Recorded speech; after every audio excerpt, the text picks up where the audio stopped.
Hi again guys, this is another quite unusual item. It's the Atmark keyboard for the Bandai or Apple Pippin.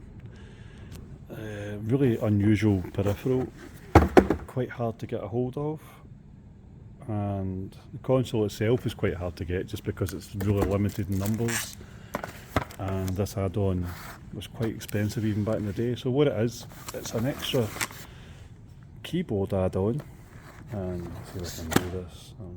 Sorry, I'm just going to have to pause. So it's basically a full keyboard with a stylus control thing, probably quite far ahead of its time. Unfortunately, they just forgot to make good games for the Pippin, otherwise it might have done okay. But this was a nice peripheral. I've only ever had two of these before, so it's quite hard to get.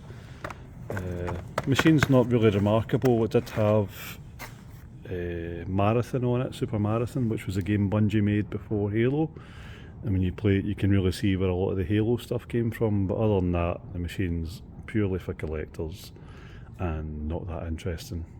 Okay, thanks, bye.